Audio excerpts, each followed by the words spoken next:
All right, folks, welcome to the Team VTAC podcast. I am your host, Kyle Lamb, and man, today we're trying out a new system here, so we're going to see how it's going to work. We've got Command Sergeant Major, retired, Jesse Boettcher. What's up, Jesse? Hey, it's just Jesse, Kyle. Long retired. Just Jesse. That's all you want, huh? And then we have not quite retired Colonel Stu Farris. Not soon enough. And he does want us to call him Colonel Farris. He said, before we started this, he said, make sure you call me Colonel Farris. Absolutely not. That's misinformation. And just so everyone knows, I got a good haircut this morning in the presence of two sergeants major. Wanted to make sure we're looking squared away. So it's great to see both of you. I'm honored to know you and call you guys friends, although I'm not sure Jesse considers me a friend. He's friendly, but he's not your friend. You That's never know. kind of. I've got a few. There's definitely in the single digits, but I've got a few. I'm already learning stuff. This whole time I thought Stu was like a staff sergeant or something. So I had no idea he was a full-bird colonel in the U.S. Army. That's awesome. Okay, so before we get going, I'm going to do a little advertising right here. So Viking Tactics, we got some new stuff coming out. We got this new vertical grip, and we're also doing this for you people that are just listening on the podcast. You're not going to see anything because then it wouldn't be a podcast.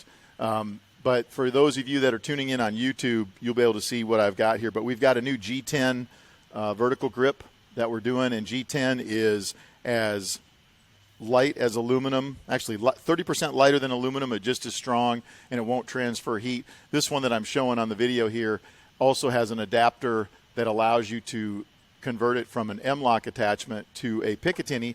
And then, as every good soldier would have sitting in his office, he has an AR, and I've got one there mounted directly to the M-lock. So you guys will have to check that out if you're interested in getting some new vertical grips. Go to VikingTactics.com. And then we got a new sponsor here, just came on today, and it's called Jingo Now. And it's run by a let me just go right here to the script so I make sure I get this right. Jingo LLC is a veteran-owned, rage-induced, often sarcastic, always patriotic small business that creates and markets badass T-shirts for like-minded individuals. There we go. All right. Stu happened to have a shirt on, and I have got always be yourself unless you can be a Viking. Then always be a Viking T-shirt on. Jesse, what shirt are you wearing? Normal. Yeah, I'm just wearing my normal shirt. I think after my last podcast there was some rumors floating around that maybe I had some psychological problems or something. So I wear this just to put everybody's mind at ease that I am in fact completely normal. Okay, you've got to go check out jingonow.com. So JINGONOW.com. And for those of you folks out there that don't know what jingoism is, Jesse, what is that? A jingo is a noun, which is a vociferous supporter of policy favoring war, usually in the name of patriotism. So basically, it's often used as a derogatory term, as like a warmonger, but, I take it as a term of endearment. Well, yeah, I was thinking about this just the other day, and you were one of the guys that come to the forefront of my mind. If you do something that offends the, I guess just offends the media. Like if the media speaks out against you, that tells me you're probably doing something right. Now the media hasn't spoken out against you yet because you're still kind of flying under the radar. But soon they'll be knocking at your door and asking about these crazy shirts that you're selling. And I think that keep in mind, I am an elected official, so I get a fair share of people speaking out against, my some of my comments and remarks that can be somehow construed as inflammatory to some sectors of the population. So I get a little bit now. Some large sectors or small sectors? Who are you attacking? Small. I'm not attacking anybody. I'm just being me. But some people are more sensitive and easily offended than others. Yeah, that's this day and age. But if you just ignore those people, that goes away pretty quickly there. So the way this works is go to jingonow.com, pick out the 10 or 15 of your favorite shirts that they have. These shirts they're amazing. The patriotic ones, let's see here. We've got friendly but not your friend. That's your handle on Instagram. Viking American, normalize aggressive patriotism, warmonger, self-reliant, aggressively patriotic, give war a chance. I love it. And then you've got the dark humor side, and one that I really like for a couple reasons. It says choose violence. And what knife is that on the front of that shirt? Yeah, so I had to. I was a little indecisive. I was thinking I could go with the VTAC Norseman or the Patriot knife because those are pretty badass. You picked a better knife, though. You picked an awesome knife. But I went with the V42 Stiletto. Some people think it's the Sykes Fairbairn, but it's got the little notch there, the groove for the thumb. So that's actually the V42. Pretty impressive knife with a lot of history. What's cool about that V42 knife is that's still in production in America by Case Knife Company. So I actually have a V42. I don't have an original V42, but I've got that one that's on the front of your shirt. I've got that exact knife in my gun vault. So that's cool. A lot of people, when you pick up a V42, and I'm sure you've done this, you picked up a V42 and a Sykes Fairbairn. Have you held both of those? No, just the V42. Okay. When you pick up a V42 after you've picked up the other knife, you'll want to throw the other knife in the trash because that V42 it's significantly lighter. It was produced completely differently too. If you look at those other knives were made in England, and they were not that they're a bad knife. They're not a bad knife, but that Case knife is just gorgeous there. Stu, what do you got to add to that? I know you're kind of a knife queer. Well, what I was going to show real quick, you may see this book. Oh, yeah. He sent me, speaking of Sykes Fairbairn, but here's a good picture of it getting put to use. Oh, yeah.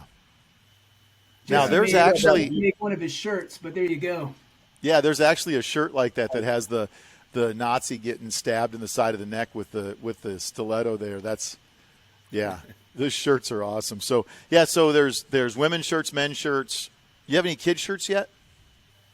I mean, they come in extra small, so I did order a couple for my boys that fit just fine.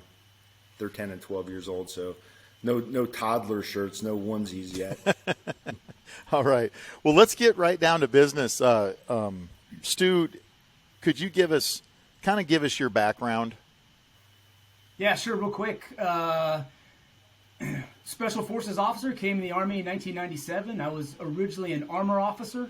1997. That's right. I'm an old man, Kyle. Old man? You're a young fella. Go ahead. No, originally armor, you said. Yeah, believe it or not, Treadhead. Did my first assignment at Fort Hood, Texas for 3 years. Then I heard the calling, so I went to Special Forces Assessment and Selection in the fall of 2000.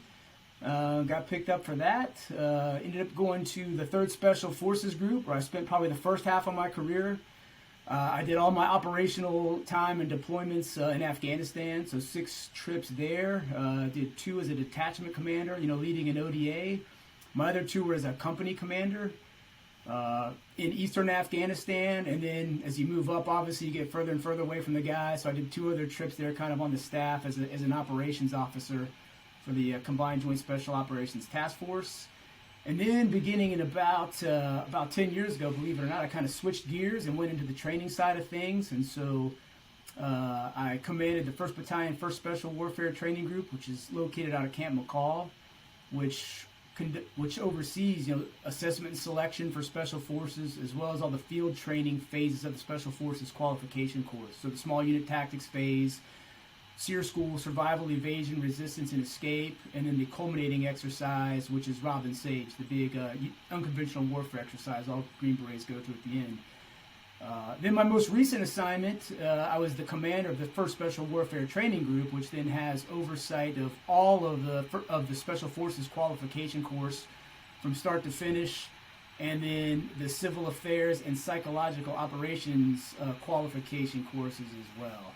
And finishing up, I was the Chief of Staff at the John F. Kennedy Special Warfare Center and School, again, which is the training institution for Army Special Operations Forces. And right now, I'm getting ready to retire here in January. Man, that's a it's funny how you can take all that time and cram it into like 2 minutes of, yeah, this is what I did, and that doesn't even begin to pull back the skin on that to talk about all the craziness that happened. I mean, Afghanistan, I'm sure every one of those tours you got some interesting stories. I just listened to the Pineland Underground podcast with Mike Fioca. Have you listened to that one? I haven't. It's pretty it's pretty sobering. Let's put it that way. He's a guy that ended up going through Warrior's Heart, SF dude, and very interesting. But one of the things that he brought up during that podcast is that his very first ODA that he went to, there was harassment and hazing and all this stuff going on. What do you think of that as an SF dude? Like, you're on an ODA and you're getting new guys out of the Q course. What do you think of hazing and telling guys stand in the hallway for the first 3 weeks that they're there and not teaching them anything? And I mean, what do you think of that? I don't know. I mean, I think how you receive and onboard guys is critical. I think that speaks to kind of the culture of your organization, which starts at the team level. You know, the ODA is like the center of gravity for Special Forces. You could teach everybody. I think, you know, what they learn coming out of the Special Forces qualification course. You can kind of teach them all the right things, whatever you want to impart on them tactically, you know, ethically, morally, and all that stuff. But the bottom line is, like, they're going to adapt. Those new soldiers, when they get to an ODA, they're going to adapt to whatever the culture of that ODA is. Yeah. Right? Because they want to fit in. And then I think it's who owns the culture, right, of that ODA? The team sergeant does. That's the guy who kind of owns the culture, right? So he's kind of driving the train there. And guys, when they get the new teams, they want to be accepted. They want to fit in. So they're going to adapt to kind of whatever, you know, climate and culture that team has, I think, which is largely set by the team sergeant. I do think, I think a little roughing guys up a little bit when they come in is okay. Personally, I don't see anything wrong with that, you know.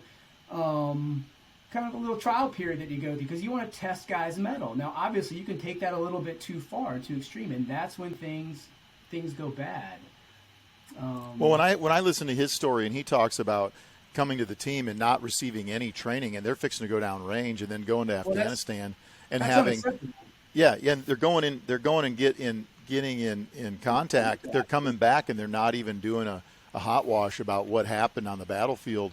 It to me, it just was like this snowball effect that but you got. Kyle, what I'm hearing is it's already like a bad culture, right? Like they have bad habits. Yeah. It's like, to me, that's what is culture? It's like how a unit or an organization, what are their habits, day in and day out, and then like what are the behaviors that they're willing to tolerate, you know, and how do they act and how do they behave? But it sounds like right off the bat, just hearing that there's not a good culture there, and it sounds like there isn't good leadership either, because good leaders wouldn't tolerate that. Jesse, what was your when you onboarded new guys on your team, whether it was an assault team or sniper team, can you kind of talk us through your mentality there? So it was a lot different on a sniper team because I didn't get any like new guys as far as new operators. They might be new to the team, but you're not going to come over to a sniper team unless you've been an assaulter for at least 2 years. So I wasn't getting, you know, brand new guys out of OTC, which was different when then I went back and took an assault team because I did get brand new guys. In fact, I got two, like the same day almost that I took the team, I got two brand new guys just out of OTC. But ironically, one of those new guys was a pretty senior E8. So that might be hard for the rest of the Army to understand because this guy he was a platoon sergeant, you know, for several years in Ranger Battalion. Oh, wow. In fact, I went to Special Forces Assessment and Selection with this cat back in 1995, and he never went SF. He made it through. We both got selected, but he's like, I don't know if this is for me. I kind of like Ranger Regiment. So he did the next however many years, 10 years in Ranger Battalion, and then decided to come over to the unit. So he was a new guy, but he had been in the Army longer than me, had a ton of experience, with a lot of deployments with Ranger Battalion. So, onboarding him, it's not like the regular Army in an infantry squad where you're getting brand new privates, or even on an ODA where you're getting brand new E5 right out of the Q course or whatever. These guys generally have a little bit more experience. I don't think in our organization the hazing was probably as prevalent. Now I know some team sergeants were a little old school and did some hazing, but I never felt the need to do that. I wanted to get those guys integrated with our team and our team dynamics and the personalities as quick as possible. So I would throw out some of my kind of dry and dark humor to the new guys right away, judging their reactions. So kind of set the tone that they were welcome there, but they need to kind of it's on them if they're going to fit in or not, basically. So go back in the Wayback Machine to 5th Special Forces Group. You start out in the 101st, and from the 101st you went SF. Yeah, I went over to 5th Group, and I was listening to Stu talk about how the new guys want to fit in and be part of the team. I didn't want to be really part of that team that I got sent to. And like I said before, people think I'm really hating on SF, and I think a lot of it boils down to I just went to kind of a bad team, with just a bunch of old fat guys who were legends in their own head and looked down at me as a new guy, even though I probably at that point as a young E5 already had a lot more tactical experience than a lot of the guys on the team. So I didn't necessarily make a big effort to fit in with those guys. Just didn't really mesh too well with any of them except the team sergeant and the warrant officer on the team, who they were the only two tabbed guys, Ranger tabs, and only two guys that had a combat arms background on the whole team, on a whole 12-man A team. Everybody else was soft-skilled MOS, support background. It always kind of blows my mind. I talked to Al Buford the other day, and when he was on the podcast, he talked about how when he went to the Rangers, they took him in and they mentored him and got him up to snuff on what he needed to know. And he was like, wow, this is the first time in my life where I've had people that have really helped me. And he goes, I can be successful. I'm not stupid. I'm not, a slug. I have the mental and physical capability. I just have to have them show me what to do, and I can do it. And I think that's, to me, if you get guys in, if they're troublemakers, then maybe you need to clamp down a little bit. But I feel like, man, if a guy's come through the Q course, I want that dude on my team because he's filling a spot, for one thing. And two, I want him to be a member of the team because it's called a team for a reason. And I think it just continues to add up that the more that we can welcome them, that once again, that doesn't mean that we don't chop them off at the knees if we have to. But I don't think that should be our first, kind of our first choice, Yeah. Hey, Kyle, can I say something real quick? Yeah.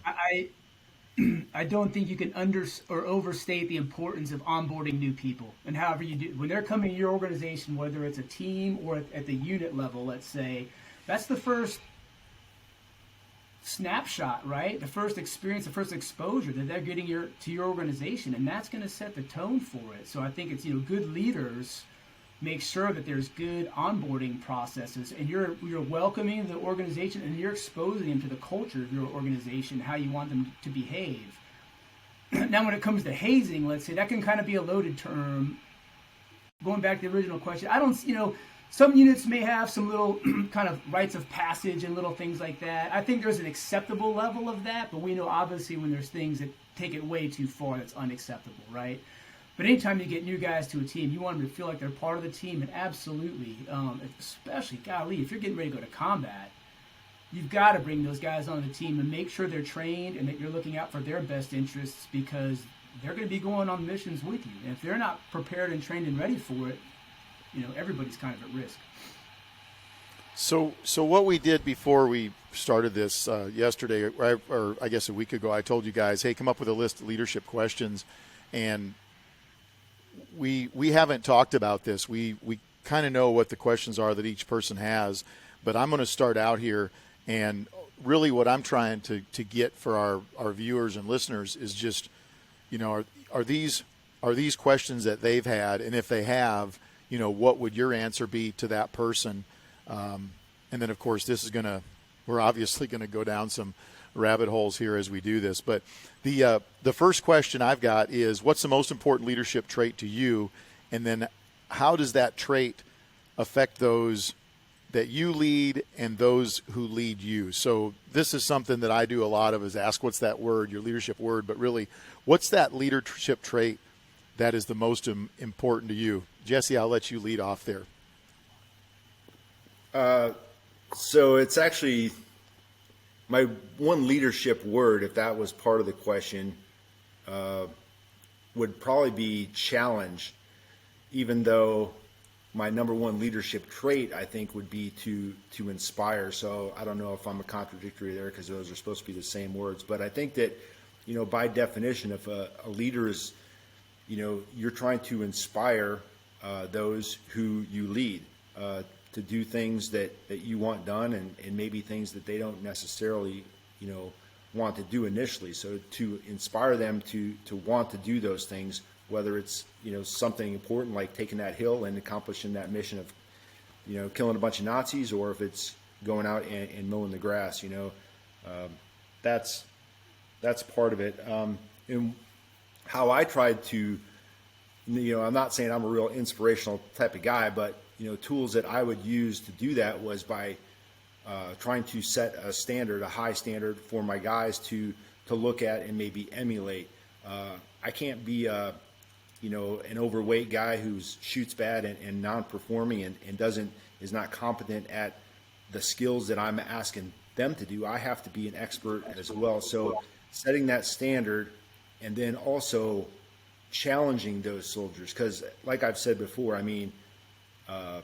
competition breeds excellence. Now, not every challenge has to be a competition, but if you are continuously challenging those soldiers and then forcing them to challenge themselves, they're going to improve. You can't help but get better. So by them getting better, and then they notice that, I feel that is a way to that I use to inspire my soldiers. Okay, how did that affect those that were your leaders? That were my leaders. So that's your leaders above you. What did they look down at you and see that challenge or that inspiration? What did that do for them? Well, let them know that they were probably on the right track. I think what I look for, and again, maybe I should have started at the beginning. I've never considered myself to be any kind of like a great leader. I would never use that phrase on a resume or anything. Maybe I have some leadership training, some leadership skills, and I probably have done okay, on paper as far as checking whatever blocks for a successful leader. But so that's why I was felt a little weird being.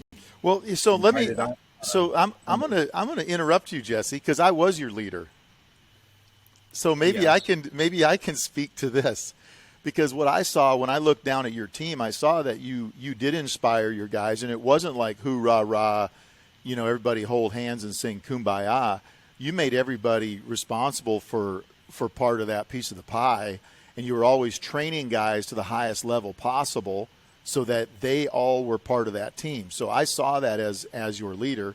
I would disagree with you when you say that you weren't a great leader because you were very much an inspiration to me. And I'm not trying to blow smoke up your skirt there.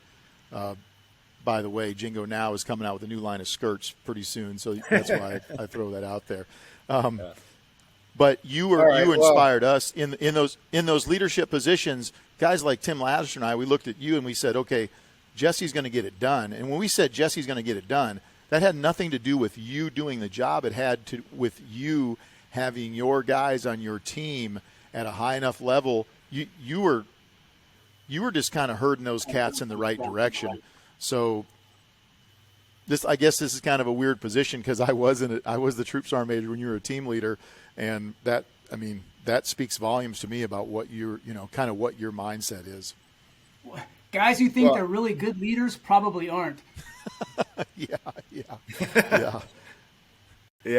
Stu, that's part of my question is along that line of questioning there, Stu. Well, so Stu, go ahead and answer this question. Then Jesse, you get that one ready for the next question. Sure. So my word, this is not my leadership word, but I think the single most important kind of attribute I think is, for what it's worth, is character. And I mean that like in the total sense of the word, right? Someone's judgment, how they treat others, what are they in it for? And I think the people that you lead are always they're always watching you, right? Do you lead by example? And I think ultimately, like, do you do the right thing? And that really speaks to your character. And I think they may not agree with everything you do, that's okay, your decisions, but if they know you're doing it for the right reasons and it's not for self-interest, it's for the betterment of the organization at all times, or the betterment of the team, they're going to trust you. And I think that's the key to success in almost anything, is having trust. And remember that trust is a two-way street. A lot of times I think leaders forget that, like, they just look down like, I got to trust these guys. It's like, no, guess what? They got to trust you too. So explain to me, Stu, you said that your leadership trait and your leadership word are two different things. Yeah. So do you want me to give you my leadership word? I want you to explain the difference. I want you to tell me what's the difference. So I guess when I ask about, hey, what's the single most trait in leadership, I think of just that. Hey, what's the single most kind of attribute or characteristic? And I think it's character, ultimately. But then when you say, what's your leadership word as a leader, like, what do you kind of aspire to be, or how would you capture that in one word? And it's interesting because I've given a lot of thought to that since you asked before. And originally my first word was character, and then I thought it was integrity. And then to Jesse's point, at one point I thought it was inspire, because I think that is a huge part of leadership. You've got to inspire your people, right? At the end of the day, to be a good leader, they're inspirational. You want to follow them. You want to accomplish the mission. But I think, having thought about it some more, if you remember Tim Laddister's word, it was egoless. Yeah. I thought about it some more, and the word I came up with, I thought of arborist, one, right? Which an arborist is a person that plants trees. And I know it sounds corny, and I can see Jesse's head about to explode. Like, this is lame, but I did think about it, But if you think yourself as a leader, it's like, hey, think about it this way. Like, what your job is to build the next generation of leaders. But don't arborists don't they cut trees down too? You prune them as necessary, right? That's also part of a good leader's job, right? You want to identify the people that are the right people to go, because that's one of the most solemn responsibilities you have, because especially as you ascend in the ranks, you're the guy that's picking the next generation of leaders. And if you get that wrong, holy crap, you're screwing the army, right? And so that's another part. You've got to do some pruning along the way to make sure you're filtering out the wrong person, right? But to ask yourself, like, what trees are you planting? Are you planting the right trees? Are you planting like oak trees? They're going to be strong, sturdy, firm, resilient. Do you remember when I was speaking at Bragg to your leadership there? Remember that? Yeah. I did that leadership seminar there, and there was a lady in the crowd, and you remember what her word was? I was thinking about, it was savage. Savage, yeah. And I was like, I don't know this lady from Adam. I guess I don't know this lady from Eve, I guess I should say. But that's the lady I want to work for. Because if her leadership word is savage, she's like a major, I believe. Yeah, that's right. Yeah, she's a data scientist too as well. She was also on the Army's See, that's CrossFit crazy. team. On the what? She was on the Army's CrossFit team. Believe it or not, I guess the Army had I think a sanctioned kind of CrossFit team that would compete. She was on that for a while. Well, that makes sense. I mean, and it to me, it spoke like, okay, if you're a leader and her goal is to be savage, then that's the person, that's one of the folks I want to have as a leader. But I'm going to give you my word real quick. And again, it's not a cool word like savage, or I know like gasoline, like the other guy came up with, right? So it's not necessarily that inspirational. But the word I finally settled on currently is altruist. Because at the end of the day, I believe leadership, you always have to remind yourself, is it's not about you. It's about others, right? And you constantly have to ask yourself, like, it's about service, and then you've got to ask yourself, like, what are you in service to? Because oftentimes, unfortunately, I think some people, as they go higher and higher, their egos kind of grow with it, and they start to forget, like, what they came in for and what their purpose is. And it's not about you, right? It's about others. It's about the people you lead. And I think the most solemn responsibility, right, is to take care of the people that you lead, right? That's your most solemn duty and responsibility, I believe, as a leader. So altruism is my word. That's awesome. Jesse, what's that next question you had? I just want to clarify. I think an arborist is just an overall tree expert, not to be confused with a dendrologist, which is a tree surgeon. So, anyway, interesting analogy there, Stuart. So yeah, I wanted to ask about imposter syndrome, and for those who are not familiar with this phrase, even though it sounds like a real heinous, word, it's the definition is someone who does not believe that one's success, meaning their own success, is deserved or has been legitimately achieved as a result of their own efforts or skills or accomplishments. And so my question is, do you think is imposter syndrome a negative or a positive attribute in a leader? And just want to get your thoughts. Yeah, so what you're saying is the imposter is a person, they don't believe that anything they did had anything to do with the positive outcome. They believe generally to some extent that maybe they don't believe or that they are deserving of that position or that rank or that award or that title. It's along those lines. Like, man, why did I get promoted to general? I've only got 23 years in the Army and I haven't done this and this. I don't know if I'm ready to be a general. It's that kind of thinking. Some self-doubt. Yeah, I was just going to say the same thing. Self-doubt. Yeah, I was going to say my opinion of that is I don't mind that somebody, if they have some thoughts in the back of their heart that or their brain, wherever that's coming from, that they feel that way. I don't think that's a problem to feel that way, but I do think that if you are showing that to people and always saying, oh, I shouldn't be in this position, well, pretty soon people are going to say, well, maybe you're right. Maybe you shouldn't be in this position. Self-doubt, I think, honestly, I weaponize self-doubt, because if I have self-doubt, that means I'm going to try harder than I would have if I'm confident. And I'll give you an example. This last weekend I went and shot a PRS match. So, we're going to shoot from, I guess the closest target was like 350 yards out to 1,100 yards or something like that. So I've got my little SIG Cross. I put a 6mm Creedmoor barrel on it. And man, I'm the man. Well, I actually went out last week and I practiced a couple days, and man, I was ready.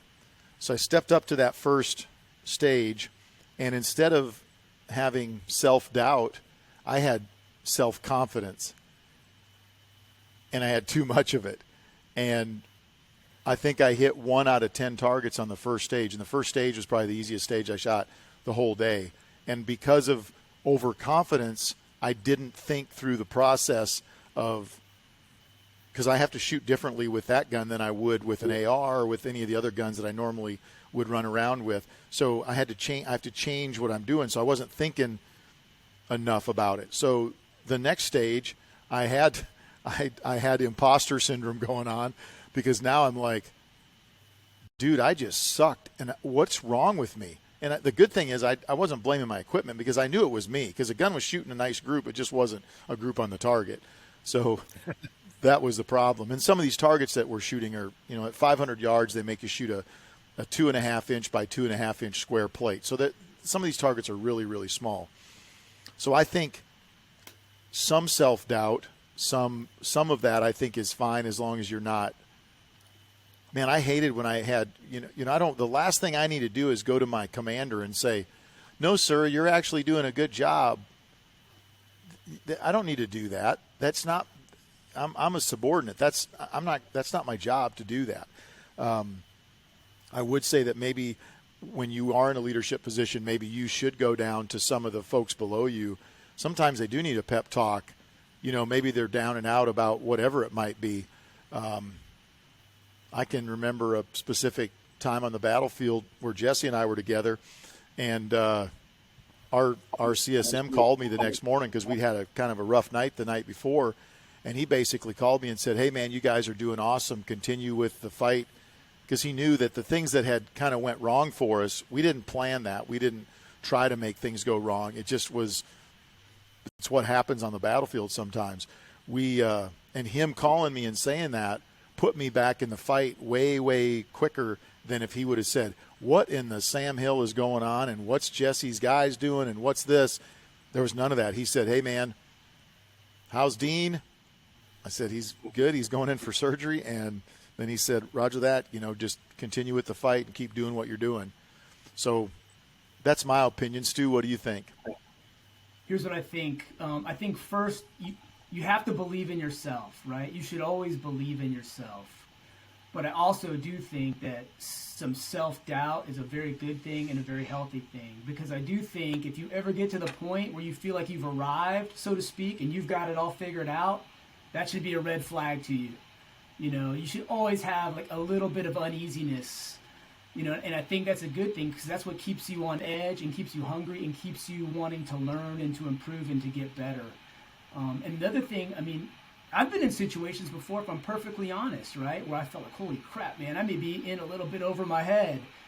And I just had to reassure myself, right, that, hey, listen, like, I've been trained, I've got the experience to do this, I've been selected to do this. And here's the other thing, like,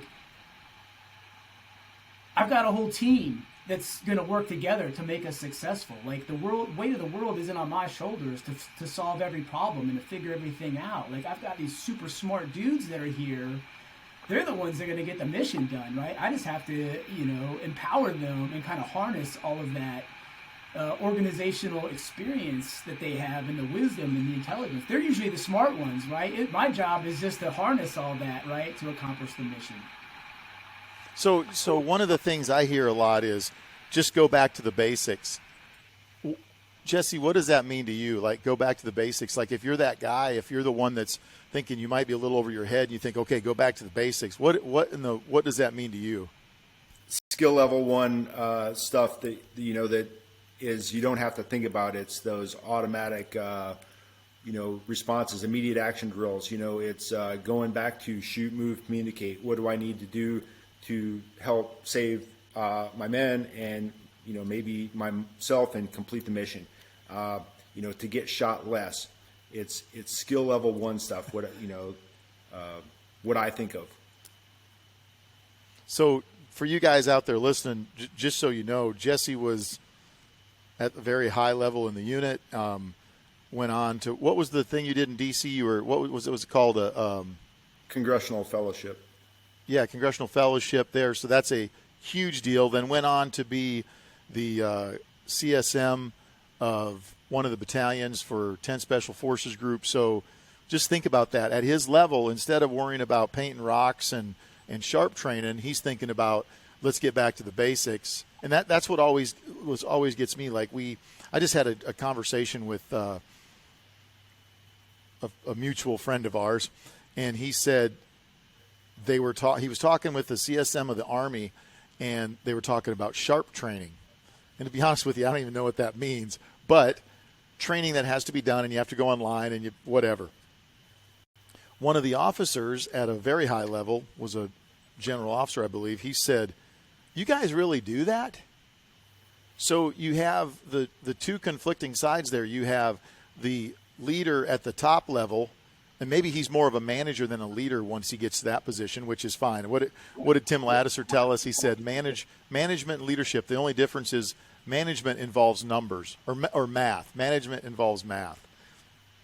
So I think that there's that fine line between you're going to make these guys do all this training that they don't get anything out of, and they don't understand what application it has anywhere in their world. Whereas if I take a guy out and I say, we're going to zero our weapons, they understand that. We're going to do firearms training, they understand that. We're going to do immediate action drills, they understand that. We're going to understand the planning process, they understand that. But when you say they've got to go do, whatever kind of training it might be, I think that's lost some of its zest there. Hey, Kyle, if I can, on that, I'm somewhat familiar with the story you're telling, but what I find ironic but not surprising is, the leaders' names that were on the documents that directed people to do all that training were those very leaders. Yeah. The sergeant major of the Army, I think, and the senior, general officer you're talking about, right? See, that's the thing. In big bureaucracies, half the time, unfortunately, those guys aren't even aware of the numerous policies that are in place, right? And most of them have their names on them, believe it or not. You know what I mean? Or the authority of their positions. And then when they find out about it, they're like, "What? We're doing that? We'll stop it." But they're not even aware. Well, yeah, and then the rest of the story is the sergeant major of the Army shows up, and it turns into a public affairs visit. They didn't care. He doesn't care what the soldiers have to say. Well, then if you don't care, then don't waste their time. Don't show up. I think here's why. Because a lot of times people go in, they already have their talking points figured out, right? And they're like, hey, here's what we're going to say. Here's our talking points. Here's the messages we want to send.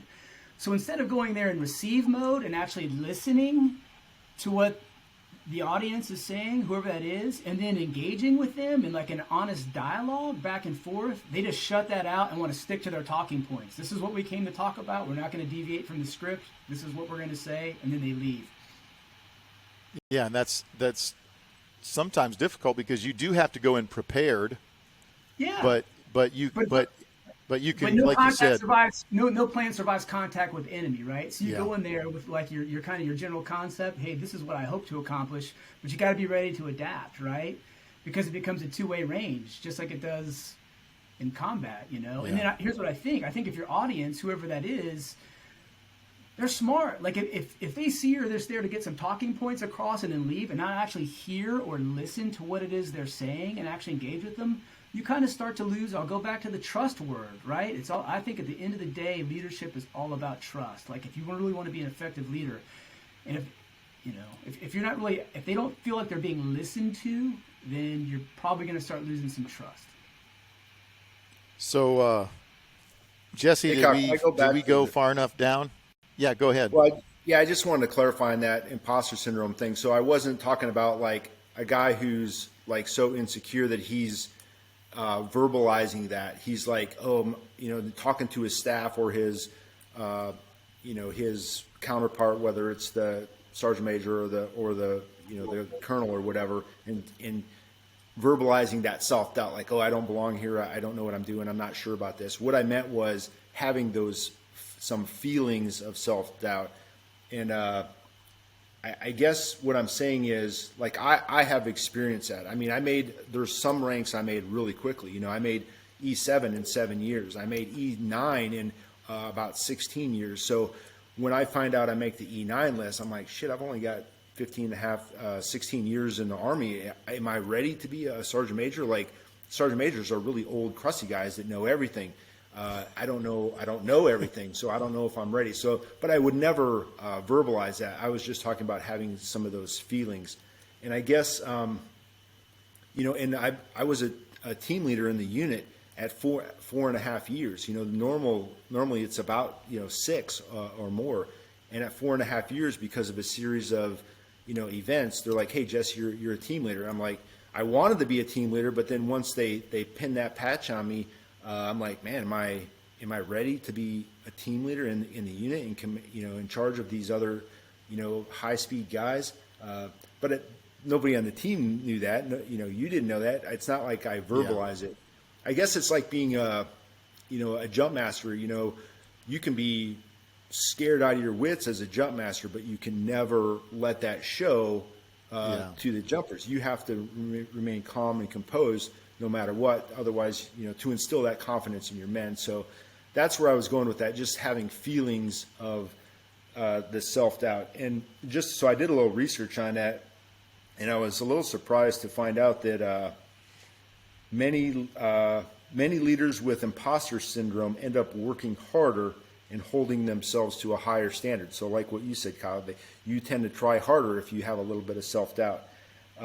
And Stu, you said that uneasiness can be a good thing. Because if you look at the opposite of that, you might have a guy who's like, yeah, I deserve to be in this position. I deserve to be promoted to colonel and command this group because it's my time and I've worked hard and I deserve this, and nobody's going to be better at it than me. Nobody's more qualified than me. I don't really want danger. Yeah. Right. So I think that uneasiness can be a good thing. And then I was even more surprised to read that 70% of high-functioning leaders experience some form of imposter syndrome. So I just wanted to get your thoughts on that, because I know we've all experienced that, where we've had leaders who were visibly uncomfortable in that position, and then others that were like felt like they were God's gift to the Army, and why did it take them so long to get to that position? So just wanted to hear your thoughts on that. I appreciate it. Narcissists. Yeah, I honestly, when I saw that question, I thought imposter syndrome was like a guy that pretended he was an SF dude or something. I'm serious. I didn't know that's what that meant. Yeah, Yeah, and it's we can talk about some stolen valor. We'll see if we have. Jesse, it's kind of like this too, right? Like where you feel like you don't belong. Like, oh my gosh, like all these guys that I work with are super squared away, and I'm kind of like the poser here. Like I don't, like these guys are all so much better than me. Oh, I've never felt that. I mean, is that an element of it too? You know what I'm saying? Again, like where you feel like you're an imposter, somehow you kind of slip through the cracks, so to speak, right? But I think, to your point, I think most people feel that way. That's everyone's thinking about that about the other person. They're like, holy crap, how'd I get here? This guy's so much better than me. Well, the reality is a lot of times they're thinking the same thing about you or whoever else it is. So who's up next? Or Stu, you got your question next? Sure. Let me ask this. Well, Kyle, let me ask you real quick. I don't think you answered on what your leadership award or your leadership your word was, or the most important. Well, I've thought about this a bunch too. Obviously, I wrote the book on it, so I've thought a lot about it, because when a DEA guy asked me about it, it made me continue to dwell on it, and I finally came up with the word credibility. Now I probably look at it different than you do, because I'm thinking the trait and that's my word, versus I think now some of these guys, with this kid coming up with high octane leadership, high octane gasoline, that's his word, gasoline, that's awesome. I was not that creative, where a DA guy tells me his word's buoyant. He always has to be on top of the waves, no matter if it's a good day or a bad day, highs and lows. For me, credibility, I feel like if I have credibility, then that's a good thing. As a leader, if I have earned my credibility, then that's good. The other thing that I like about credibility is, and this is where, with what Jesse just said, that having that self-doubt, I don't want to lose my credibility. Yet, if we make the wrong decisions as leaders, we can lose our credibility overnight. It might take you 30 years to develop that credibility, or 15, 20 years in the military, and you do one thing, and tomorrow you're not credible anymore. And I've seen, we've seen that. We've seen guys make bad decisions, or what the public thinks is a bad decision, and they just get crushed. And maybe to some of the public, they've lost credibility, and to others of us, because they spoke out or because of whatever, maybe they gain credibility. But you have to figure that out. So credibility is my word. And the other reason I like that, and since we should have a moment of silence for the Queen there, Okay, there, that was a moment of silence. My family, I come from a Swedish and English background, and their leaders, or I should say, no, they're not elected officials either. Their kings and their queens, they had no credibility because they were just put in that position because of their bloodline. And a lot of times the bloodline of the Swedes, the Germans, and the English all were the same bloodline. And the Austrians, and I mean, everybody, it was like an incestuous bunch of, I don't know. But we as Americans have escaped that, and in America, we're supposed to live in a country that you have to have credibility to get into that position, whether it's as a politician or in a business. Now, there are some businesses that are family businesses where you're going to get to the top just because you're part of the family. And I would tell you that I probably disagree with some of that. However, that's the family. They get to make the decisions. But credibility, leaders are leaders made or born? I think that's one of the questions one of you guys had. And I'm going to jump on that hand grenade right now. Yeah. I think leaders are made, because if leaders were born, you'd be living in England, and they would say, yeah, now you're the king or you're the queen or you're the prince or the princess or whatever. I like credibility. I like that when I look around, people had earned it. And I'll go back to Jesse, because he's one of the guys that was a credible subordinate leader that I had to deal with. And I looked at the other leaders that were there with him. They were also credible leaders. And here's the thing: if they weren't credible, we wouldn't put them in those positions. We couldn't have a guy in the unit be a team leader and not be credible. Now, some of them lost that credibility once they got in those positions, but anyway, that's my word. Awesome. Yeah, Stu, what do you got there?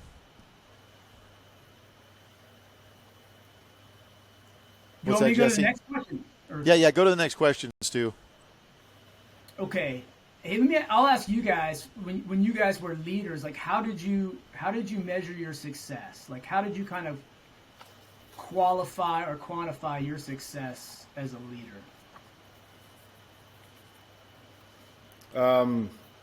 For me, I mean, I know a lot of people are like, well, it's the number of missions completed or accomplished or whatever. But for me, it was simpler than that. Like, I knew that I was doing an okay job. I wasn't a horrible leader. If I had people who not only wanted to continue working for me, but other guys from other teams who wanted to come to my team to work for me. So I'm like, wow, I must be doing something right if guys want to come and work for me. So that was a good indicator for me. And then also, the guys on my team, if they would, you could tell if they're doing something to kind of like seek my approval of something. I'm not talking about permission, but just like, not like, I don't want to get into some weird, like, parental, Oedipus complex thing. But if it's like, there's almost like a father or parental figure there. I mean, Kyle's only 2 years older than me, right? He's not a father figure to me, but I remember meeting him for the first time, and I'm like, I would like to be on that guy's team. I would like to work for him someday. And then when I did work for him later, I'm like, I want to do things that are going to get his approval. And again, I'm not talking military approval system. I'm talking like his, like you would, maybe some people would like to get from a parent or whatever. So when I saw my guys kind of seeking that approval, and when I have other people wanting to come to work to my team, to me that is confirmation that I'm not a horrible leader. Yeah, and I'm gonna kind of echo what Jesse said and add to that what I looked at is if I had subordinates that were taking care of business without me having to micromanage. Now, we have to supervise. That's our job. A lot of people think supervision and micromanagement are the same thing. They're not even in the same ballpark. Micromanagement is everybody stand on line here. Everybody clear your weapons. Okay, when we do CQB, this guy's always number one. Well, we saw the teams that did that, and they were complete failures because their leaders couldn't trust their guys to make those decisions on the battlefield. What I looked at was whether I was a team leader. When I was on a team, I had guys that were, or I should say, as a team leader, whether it was a assault team or a sniper team, I had guys that were every bit as capable to lead that team as I was. And that's what you want, I believe. I don't think that you want to have a group of people that don't have the ability to take over your position. I had one day where I was talking to a troop commander, and he said, I said, anybody can do your job. And he goes, well, anybody can do your job. And I was like, oh, okay, well, let's just go see if that's true. And he goes, yeah, what do you want to do? Do the O course or what? And I go, no, come into the bay real quick, and I got 2 tasks for you. So the first one is you're going to start a quickie saw. And he's like, what? I said, yeah, you're going to start a quickie saw. So 15 minutes later, he was still struggling to start the quickie saw. And I said, well, you want to move to the step 2, a Broco torch. You have to fire that bad boy up. Couldn't do it. So here's a guy, and I wasn't, this guy actually was a really good leader too. The point was that I could step up into his position, but he couldn't step down 3 levels below me and be a member of a team. He literally did not have the capability to do that. So don't ever look at your guys and think badly of them. You know, I wanted to look down at Jesse and the other guys that were team leaders and their teams and say, without me saying anything, they're getting it done. They're making it happen. And this is going to sound weird to say this with Jesse actually listening, but as a leader, having Jesse as one of your subordinates is a serious gut check, because he's not an easy guy to be a leader for, because he expects you to be at a certain level. So when Jesse was there, he made me accountable, more accountable for my actions than pretty much anybody else in that troop, to include the troop commander. So having guys at that level below you, and I never looked at like, oh, he's below me. I looked at it like, hey, I gotta delegate authority but not responsibility. I want his guys, and he did the same thing with his team. Everybody on his team had the ability to do whatever they needed to do to accomplish that mission, and he just kept them kind of inside the lines, and that's kind of what I did too. So hopefully that answers that question. Hey, Stu, let's hear your answer to your own question, if you don't mind. Yeah, so I'd say, I mean, it's very similar to what you guys said. One, where where they trust you, where they're willing to come to you, you know what I mean, for advice, for mentorship, for, I mean, even like life advice, stuff beyond work.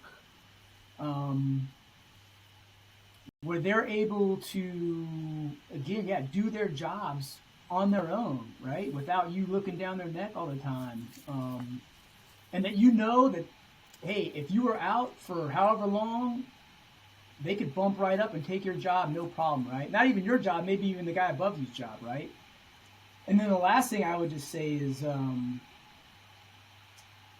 seeing their success, right? Your subordinate success, watching them get picked up for promotions, getting selected for positions of increasing responsibility and things like that. I think that was maybe the ultimate, kind of reward, was, again, just watching them kind of be successful in their jobs. I assume you're talking Are you talking mostly about subordinate officers, Stu, or are you also including senior NCOs in that? Both, because you talk about subordinates. Both, because as an officer, right, and especially as you become the senior rater for senior NCOs as well, right? And you're going to determine like whoever, the future battalion command sergeants major, group sergeants major, and how you evaluate them as a senior rater. So it's both, right? It's seeing both the officers and the NCOs. And I never distinguished, they're both leaders, right? And so you wanted to take care of the right ones, both officer and NCO. And the same thing, go back to pruning, the ones that you didn't think were the right people for whatever reason, you kind of wanted to make sure that those weren't the folks that were going to necessarily rise to the next level because they weren't the right people. Hey, what was the other day we had a conversation, I think it was on, oh, here we go. Okay. I was looking at his phone, I don't. at old text for those listening at home.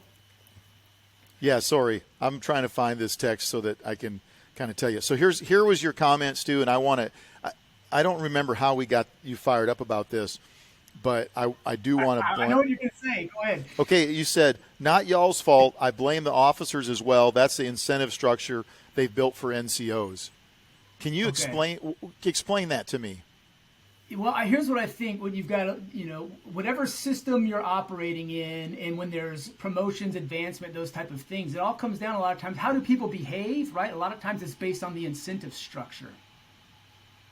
And so I'll say this, when I look in the military, oftentimes, right, wrong, or indifferent, especially for officers, what is incentivized? Especially the further you go. This is my own opinion, and again, this is Stu Farris speaking for himself, not a member of the U.S. Army or JFK, SWIC, and all that stuff. Yeah. This is just me. What's incentivized as an officer, the higher you go? Number one, kind of don't rock the boat. Number two, present yourself very well. Be a good briefer. Go to briefings. Hey, say everything's good. Present a good case, and I hate to say it, there's a degree of just, hey, being a good used car salesman. All right, that's what can get incentivized. If you present well and you don't rock the boat, chances are things are going to work out for you by and large. So let me interrupt you real quick. Did you feel that way when you were in Afghanistan?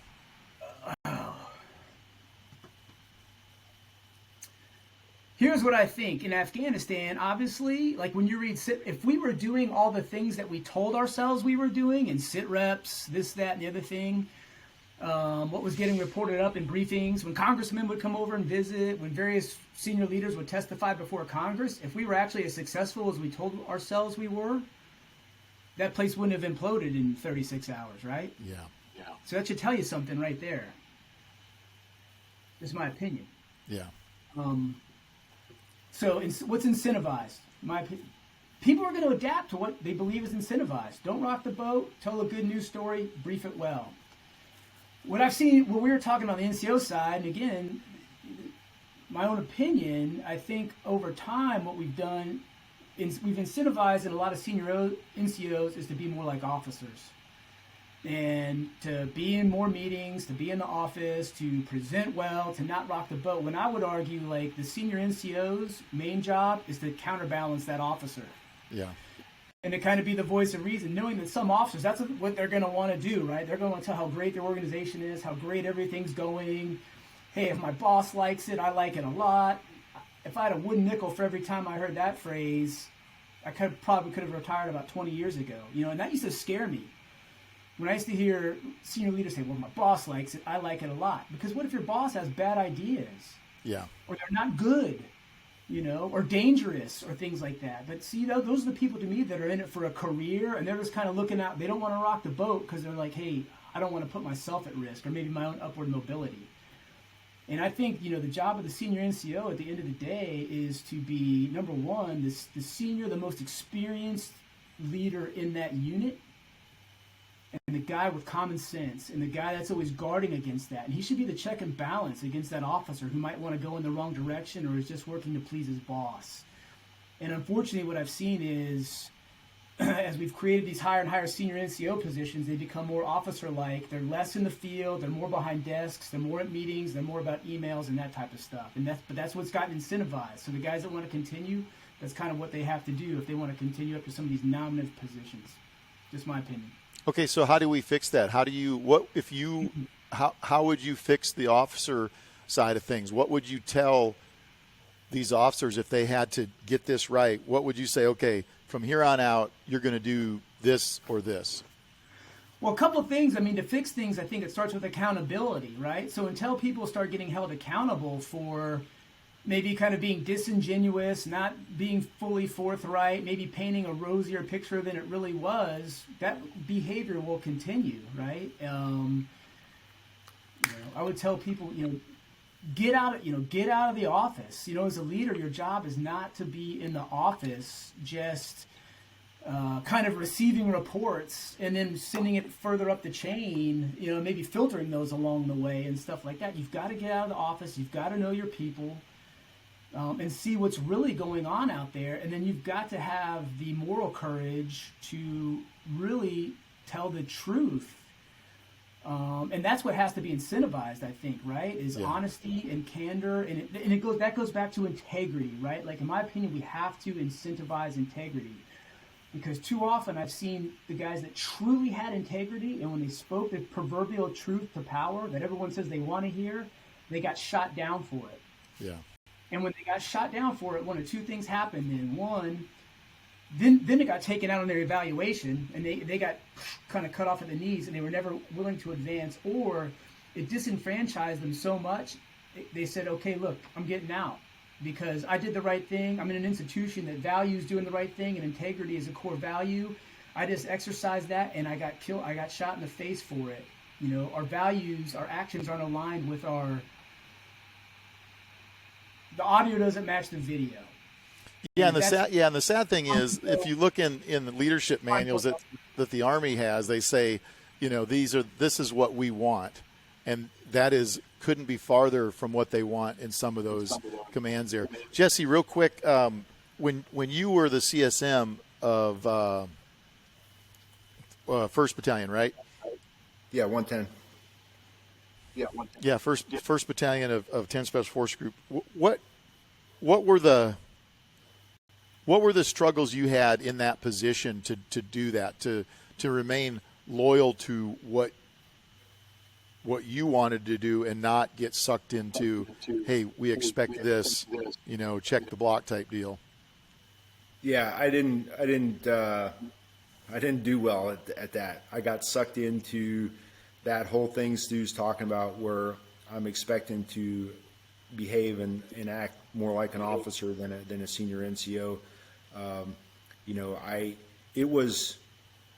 It was really difficult to get out of the office, and that might sound lame, but even when I did, and I would have to force myself to get out and observe training and try to get out in the woods or in the CTB and stuff, and even going around and visiting the guys in the motor pool or whatever, it was hard to do that. I would have to make an effort to get out of the office to go and do those things. And then while I was out with the guys, I had some guilt about not being in the office and doing all of this list of administrative type stuff that I needed to do. So I didn't do well at balancing that.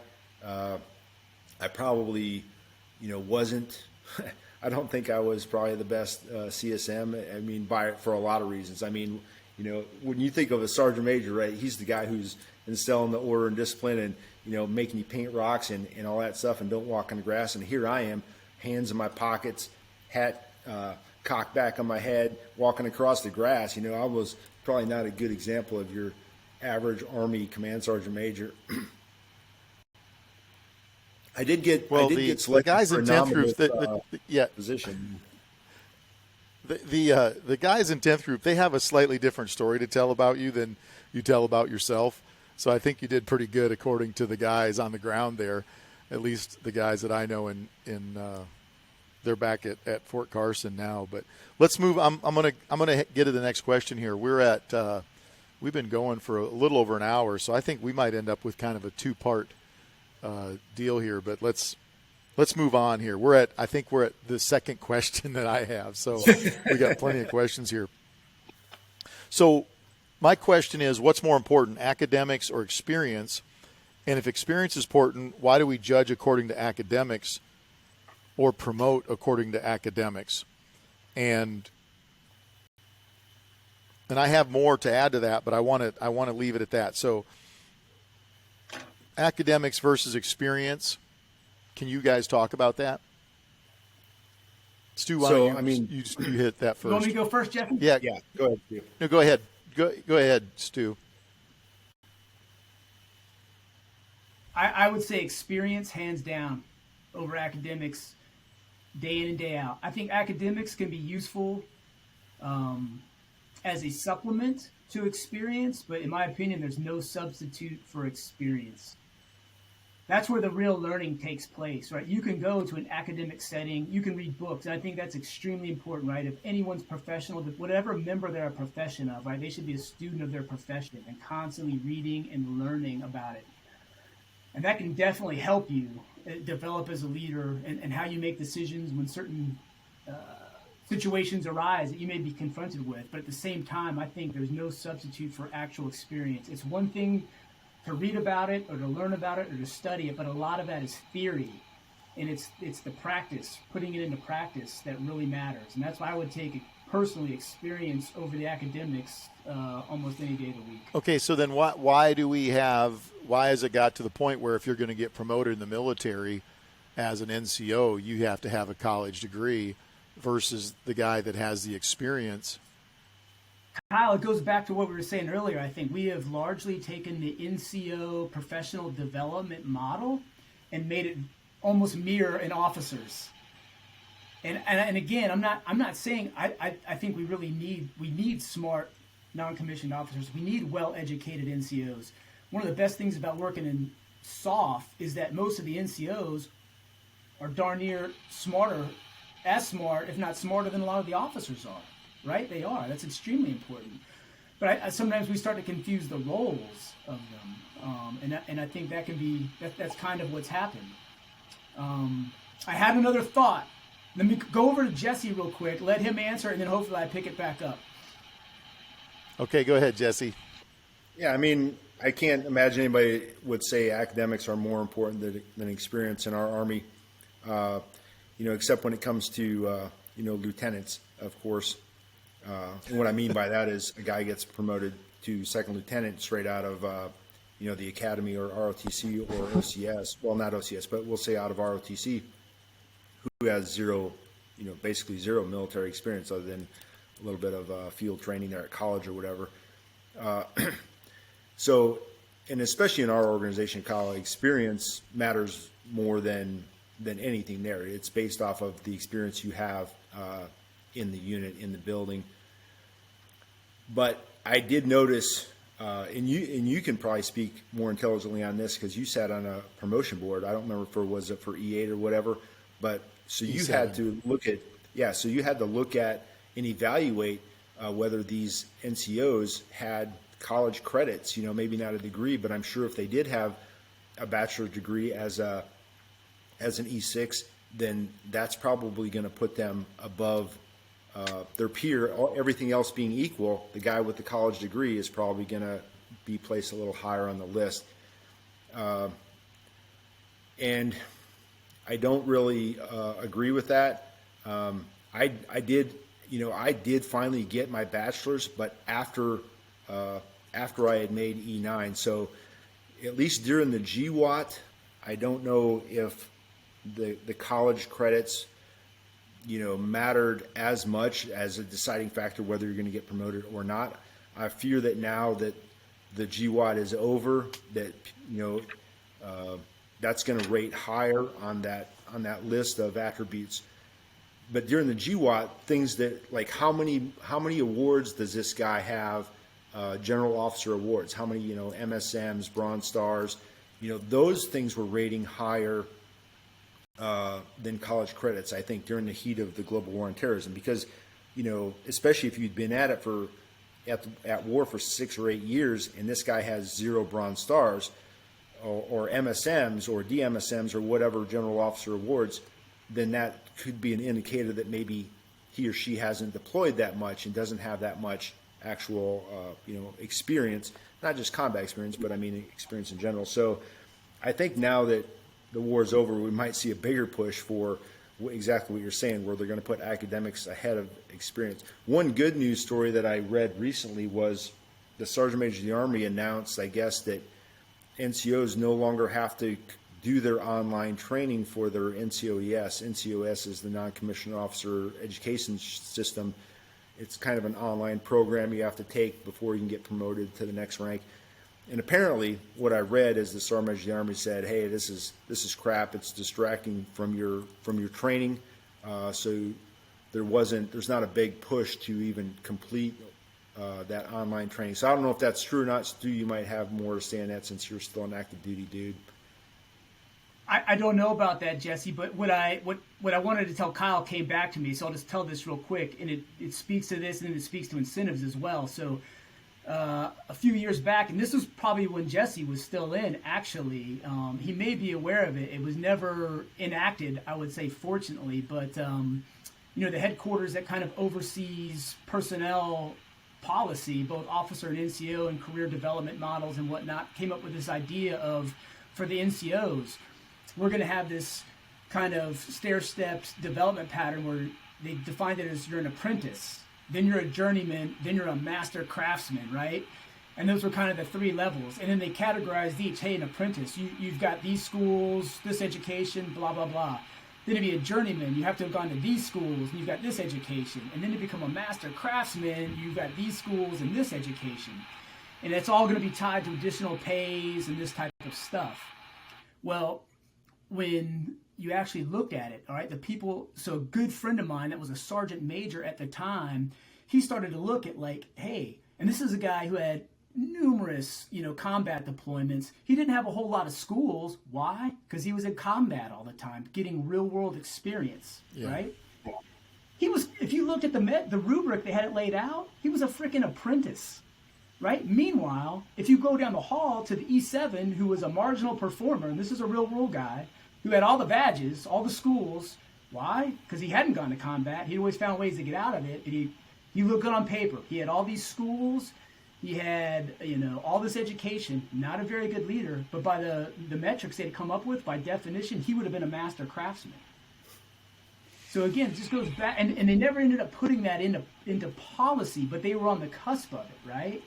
And again, it's one of those things where they seem like good ideas on the surface, but you've got to ask, like, what are you incentivizing? Because then again, if they were using that structure, what you're going to start incentivizing guys, the careerists, I would say, is to go to schools, because those are the ones who are going to seek these things out, because those are the guys who are really looking to get promoted. That's what their goal is at the end of the day. So they'll do whatever it takes. So one of the things I had written on after that question, I simply wrote, pick the right person for the job. What are their strengths, and pick the right person for their job. So I've been reading a book. People out there, you can't see what it says, but it's called New Deal or Raw Deal, How FDR's Economic Legacy Has Damaged America. It's a pretty good book. But one of the things I found interesting was that you had FDR who had never had a job.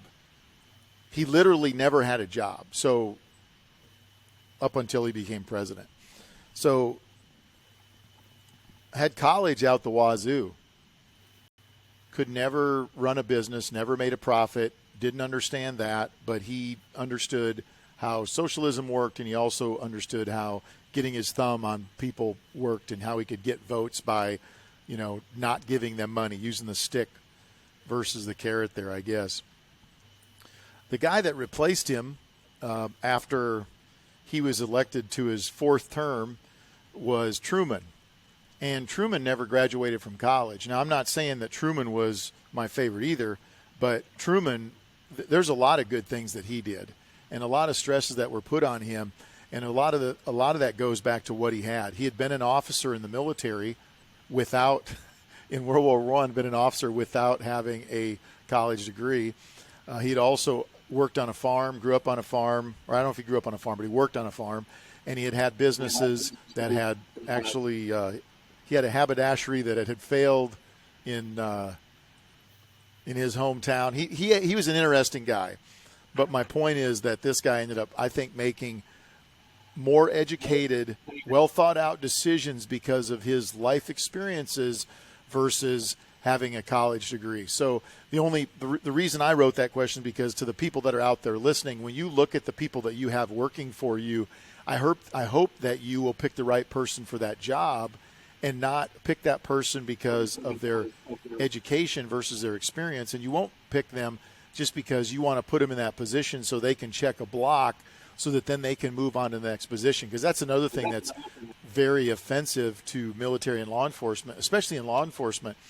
There's folks that are picked by the leadership to be in a position simply so that they get the so-called experience of that so then they can move on to the next level. Well, why don't you pick the person that already has experience that can be the best person in that job versus you're putting somebody in there to flounder around a little bit so you can say, oh, yeah, he did this. He was in charge of the motor pool or whatever for this cop shop, and now he's going to move on and be the assistant chief or whatever it might be. Meanwhile, the organization suffers. Yeah, meanwhile, they're gonna be failing there. So, okay, let's what we got here for time? Yeah, let's keep going. Let's do one more question, then we'll talk about it at that point. So, Jesse, are you up? Yeah, I got questions for you guys, but I don't know if I want to ask a hard one for Stu. I'll just ask maybe an easy one, maybe thought provoking. But what was the biggest leadership challenge that you faced as a leader? But Kyle, you can't say Jesse. Okay, I can. I've actually got two of those, and I'm gonna try to do this without naming names. So I had a team leader who was a very squared away guy, and he was training his team very hard, but because they were training so hard, they weren't getting time to recover their equipment. They weren't getting time to spend with their families when we weren't deployed. So I had a hard time calling this guy out because I was too good of friends with him. So he'd been on my assault team, good dude. I really liked the guy. Once again, he's motivated, but then all of a sudden there's things that he needs to change to be a better team leader. He needs to change a few of these things. At the time, my troop commander was Tim Laddiser, who we keep talking about. We're going to get him on this podcast one of these days once his agent allows it. Tim told me, he said, I get it. You guys are friends, and he's a good dude. However, you need to fix what's going wrong with the way he's leading his team. And I'm like, oh man. So I brought him in to the troop classroom, and I sat down with Tim there. I said, hey, you're doing a good job. However, you're doing this with your team. And once again, it wasn't bad. Like, he wasn't being a bad leader. He was just doing too much. And that sounds difficult maybe for some folks out there listening, but when the guys couldn't recover their equipment, or he had put all the support structure, and I was part of that support structure, we couldn't even keep up with the training schedule that he had in place. So I finished, and I said, okay, you've done a good job. However, and then I gave him those 4 or 5 things that he needed to get a handle on. And what I had been worried about was, like, this guy, I look at him like he's my little brother versus he's an NCO that I'm leading. And he stood up from that table and he shook my hand and he walked out the door, and within 3 days he'd fixed everything on that list. So that was a failure on my part, because I should have, if you truly care about those people, and I'm not talking about like kumbaya, holding hands, care about them, but you care that they train their guys right, so when you go to combat, you can do your job more effectively. And part of that is that you have trained efficiently, and then you've went back and you've recovered your equipment, you've taken care of your family, get everything right so that when you go down range, you can do your job. So that was the first one. The second one, and this one still bothers me to this day, Jesse had a guy on his team who he was kind of out there doing his own thing.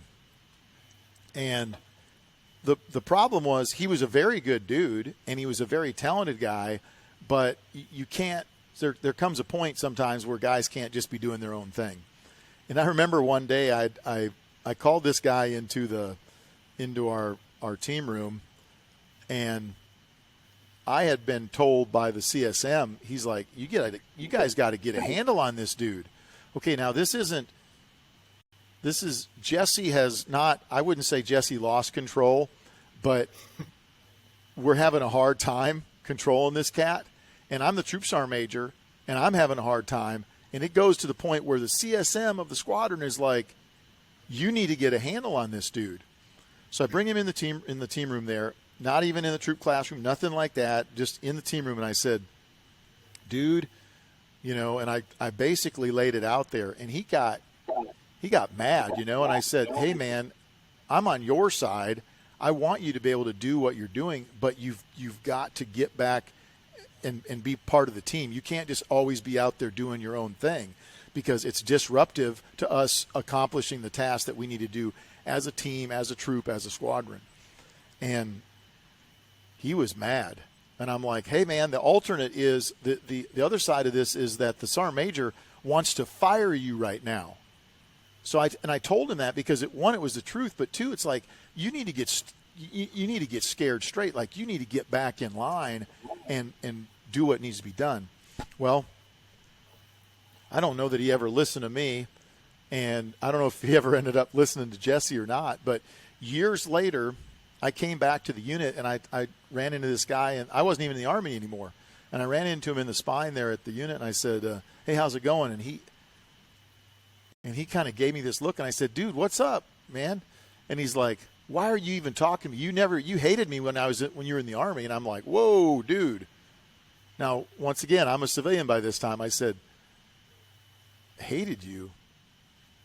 Yeah, you were out to get me. And I was like, okay, bro, let's back up and let me tell you the story. You were out there doing your own thing, and we were trying to get you to be on the team, and you are a super talented guy, and I appreciate that. That's awesome. But there comes a point where you've got to be a member of that team. And I've had a lot of people ask me this since I've gotten out. They said, what do you do with a person that is a super high performer, but they're not a team player, versus the guy that's an okay performer, but they're a team player? And I said, that's simple. I get rid of the high performer and I keep the team player, because the team player is going to perform when you need him to perform. When you need that guy or that gal on your left and right and you're in a gunfight, they're going to be there. Whereas that other person, you have no idea what they're going to do. So, Jesse, you probably know who those people are, and I don't know, you might be able to expand on that second story a little bit more, but those were the two. Those were very tough. And there's one other thing that was tougher, and that was losing guys in combat. That was the toughest thing for me. But that was, I don't know, that's just at a different level. That's not really something that I don't know. I mean, I could talk about it, but it doesn't. The other things make more sense for what we're talking about here. Yeah. Hey, Stu, I'm going to just respond to Kyle before you answer, if you don't mind. So just for clarification, the guy Kyle's talking about, and yeah, I'm not making excuses. I did some things wrong, as a new team leader, and I'm not going to deny that. But I will say the guy I replaced, and I'm not going to mention his name, but he was not a good team leader, and I watched. So, and I've said before, I've learned probably as much from bad leadership as I have from good, and I would actually take notes. Do not do this when you're a team leader or when you're a leader of whatever. And so I had a lot of notes from this guy. And one of the things that he would do is he would just shut down any type of, independent thought and free movement and stuff. And he tried to run the team like he was a drill sergeant almost, or a ranger instructor. And when you have a real high performing, super highly intelligent dude like the guy Kyle's talking about, and you put him in that tight little box, he's going to shut down. And I watched it happen. I watched this guy just shut down and totally had his initiative stifled. And he would do what he was told, and that was it. He had zero initiative after that. And so I watched all this happen. So when I took over the team, I'm like, I opened the box and I took the reins off, and I'm like, you're free, man. Go do great things. And the problem is, I gave him too much freedom, and you have to. So with those thoroughbreds like that, you have to still keep the reins on and keep him steered down the track in the right direction. You let him run as fast as he wants, but he needs to stay on that track. So that's kind of the backstory on that. And I don't know if I ever maintain the right amount of tension on those reins with that guy. But super high performer, super smart. So, Stu, if you want to go ahead and answer if you have any leadership challenges. Yeah. Hey, Jesse, first of all, it's a great question. Two stories come to mind. They may not be the best ones. They were just the first ones that come to mind. One is relatively recent.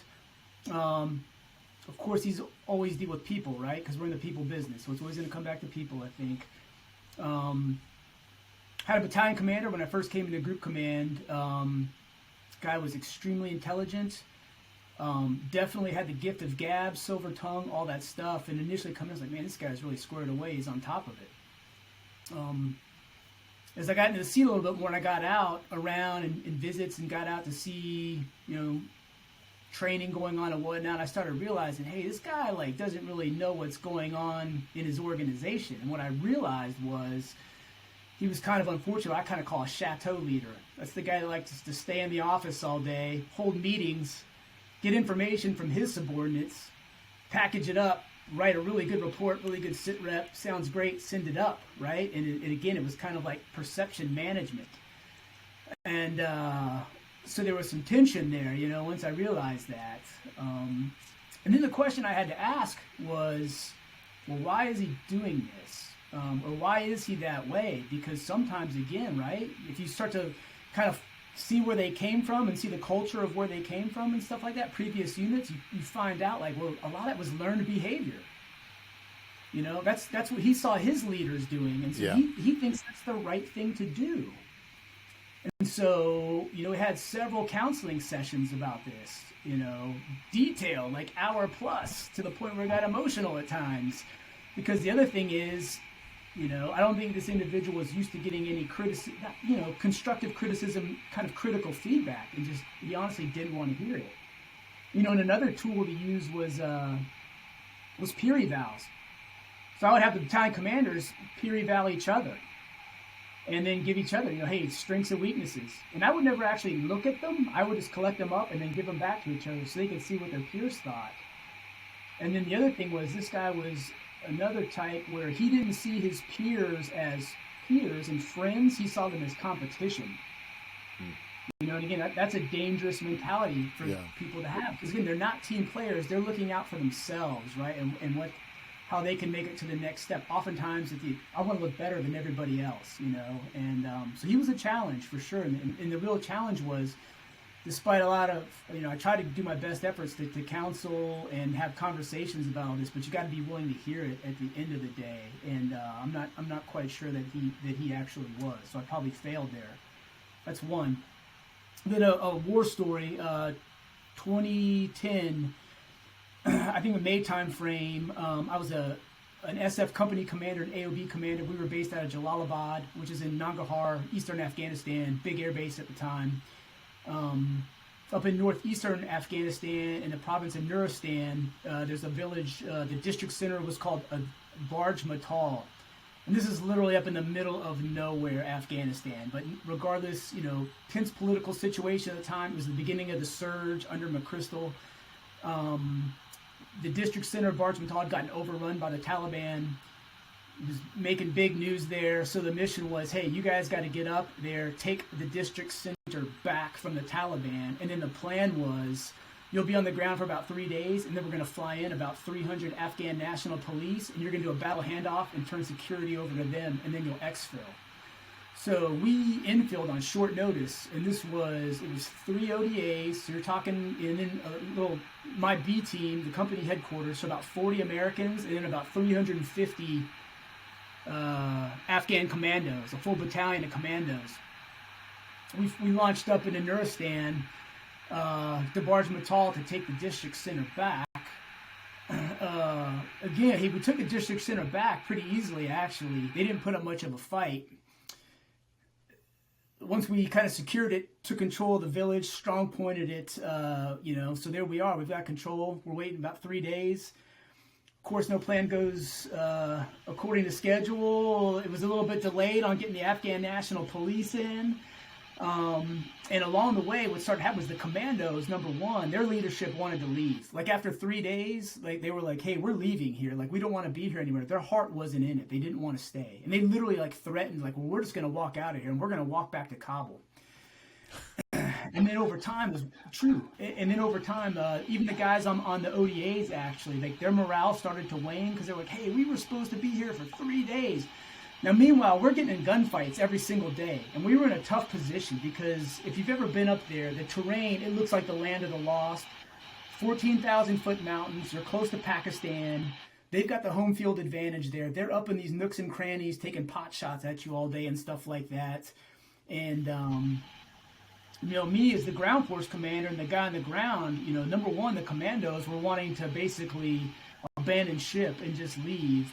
And then even some of the guys on the ODA's morale was starting to wane as well, right? And I could understand it because a lot of their perspective was, what are we doing here? Like, this is the middle of nowhere. This place means nothing, and it's not worth getting anyone killed.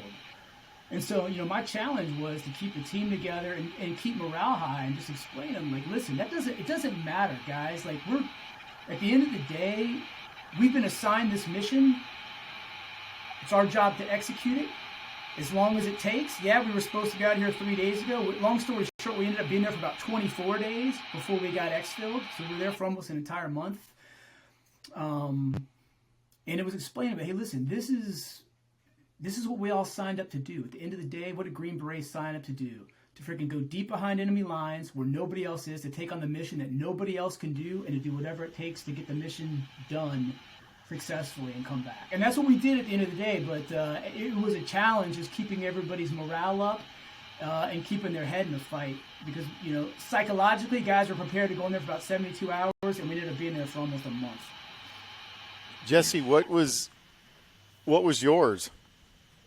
Yeah, so it's funny. When I wrote the question, I'm like, oh, that'd be a good question for the guys. And then I'm like, oh, crap. I have to think of what mine are. And I couldn't think of any from all the way, through my time in the unit. The first 24 years in the Army, I didn't really have a whole lot that stood out that I could think of. But when I got to 110 as a CSM over there, then yeah, there was a list of leadership challenges. One of the bigger ones that I had to deal with was just in the manning issues. So we had a huge commitment to send every year. We had to send a large number of guys to SWIC over to STU there at the Special Warfare Center, and I know everybody has to deal with manning. You're like, well, what's a big deal? Just send a guy to SWIC. Everybody's got to do it. But it's different when you're in Germany and a guy's been there with his German wife and his kids and for a few years, and now you're going to totally uproot this guy and send him to Fort Bragg. But the SWIC part wasn't that bad. It was. I also had a requirement to send 2 guys to be recruiters every year, and nobody's going to volunteer for that. Nobody wants to do that. So now I'm like, I could be screwing up this whole guy's career, his life, his marriage, So I didn't like that, toying with guys' fates, potentially, toying with them and maybe upsetting their life. So. But I managed it, and I had a system where it worked out. But I think probably a bigger challenge, if I could, speaking broadly, would be Special Forces warrant officers. Man, I'm telling you, awesome. I had more issues and more serious issues with the warrant officers. There's 22 warrant officers in the battalion. I had more issues with those guys than I did with all the E4s combined. Yeah, the E4 is going to go downtown, do some stupid stuff, get drunk, get in a bar fight or whatever. But when those warrant officers go off the rails, they crash hard, and it's a big deal. And they're just in that position, like, hey, I'm a warrant officer and I'm in charge of all this stuff, and I can tell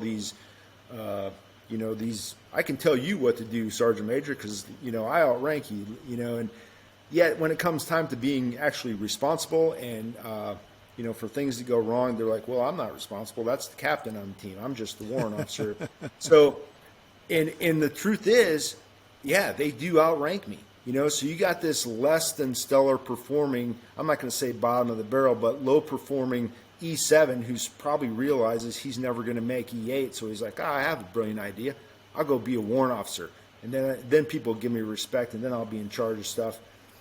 And then they come back, and, they remember me when I was like, gave them a bad review when they were a low-performing, E6 or E7, and now they're like, hey, I outrank you. So warrant officers for me were a challenge to deal with. So what if it became a requirement in order to be a warrant officer on a team, you had to be a team sergeant? Would that totally screw things up? Yes, and there's a few warrant officers that I actually, respected and I thought did a good job, and almost every one of those were exactly what you're saying. They were team sergeants. They were successful team sergeants. And they're like, hey, I want to stay on the team with the guys. I want to continue doing this. And the only way I'm going to do that is if I, go be an officer, and then I go through that system through lieutenant up to captain, and eventually go back through the Q course and come back to a team. Or I can go be a warrant and then come right back to a team. So those guys are the exception. I never had a problem with those guys. It's those other ones I talked about that were lower performing, couldn't make E7 or E8. And then they went. So you remember, we changed the rules in the unit to be an OTC instructor. You had to be a successful team leader. Yep. And it totally changed the dynamic of our OTC instructors. We went from having guys that were just filling the seats, and they weren't bad dudes, but they weren't the top performers. And then all of a sudden, every single OTC instructor was a former team leader. Man, it changed it. It changed that course for those guys going through. It made it a much better course because they didn't just know how to do the job. They knew how to train their team to do that job as well. Okay, I got one last thing that I've just got to ask you guys. And we had this discussion during that Pineland Underground podcast about the AAR. So, Jesse, did you listen to that podcast? Not to put you on the spot. Yes, of course I did. With Tim Lattiser and everybody. I thought it was really good. But one of the things that came up was we talked about the AAR. And so the after-action review, or the hot wash, is what we would call it. So for those of you listening that don't know quite what we're talking about, you finish, no matter what it is, if you cleared one room, you would take a few minutes and you talk about what went right, what went wrong. And usually we don't worry about what went right, we worry about what went wrong. And we try to figure out how to be better at that. So whether it's clearing one room, two rooms, an entire structure, several days, and then when we did that, we would go through that hot wash process, and we would, if it was for a mission or a deployment, we might start with pre-deployment, alert, deployment, planning process, actions on the objective, infill, actions on the objective, exfil, yada, yada. And all along the way, the guys that were part of that mission, everybody would give their feedback. Now, if it was a major hot wash, the guys on the team might just give their feedback to their team sergeant, and then their team sergeant would give the feedback in that. So two things I want to talk about here. One was, and I forget your comment on that, Stu, but we talked about that during that podcast, and I think you said something like, well, you guys in the unit, you guys have got that figured out, or I forget how you said that. Here's what my observation kind of experience on the SF side, and it may have changed, but oftentimes was in AARs, guys wanted to be too nice to each other, and the tendency was to want to focus on how good things went, and how, right, as opposed to being our own harshest critics. And then there was guys with thin skins, because if you pointed something out and say, hey man, you screwed this up or whatever, they didn't take it well, and that was just kind of my observation and experience. Maybe that was a cultural thing at the time. Well, so the Army, it's bred into them by the Army, because what does the Army teach? The Army teaches, sustains, and improves. So, and to me, and I'm not saying we should never say what people have done right. If somebody needs an attaboy, that's awesome, but you shouldn't require 3 sustains and then 3 improves. It should be like, hey, good job, however, and then let's just get to what we need to improve. So when that podcast came out, I had a guy from 10th Group reach out to me. He goes, Yeah, I was with you guys up until you talked about the after action. And one of the things I said in that hot wash was, I believe that it is the training and it is staying focused on laying down the law with guys that you must be able to be criticized because we want you to be better. And I say that I know that's a fact because I know how we start running guys through OTC. That's one thing. The second thing is, in the unit, we have very high performing dudes. So if you take people that are at a higher level, I will tell you that they take criticism less and less well. That's my opinion. As you go to higher and higher performers, they don't take criticism as well. So that being said, we have the hardest person to criticize. That's who our customer is, and yet we come out the other end with guys or gals that know how to be criticized and improve, and they're not doing personal attacks. They're actually trying to improve how they're going to conduct that mission the next time. Okay, so all that was said, and one of the feedbacks I got from a guy was, he said, yeah, that's fine for you guys in the unit. We lost Stu. That's not good. He's gone. What? Still recording there, so me? hopefully he's still Yeah, listening. I got you loud and clear. Yeah, and the If question he's was not, for we'll him. have to- I'm going to have to answer for him. The question, well, it's going to be, it's going to have to be for both of you guys.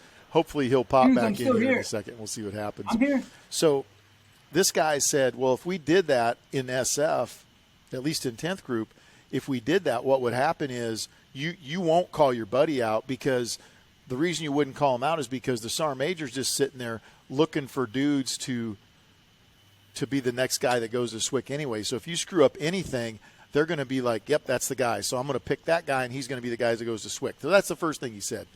Second thing he said was, if you called out your buddy in that AAR for doing something wrong, you're going to have to deal with them later. Like there's going to, and I think he said something like, you're going to have to go to hands or something like they're going to get in a fight or whatever.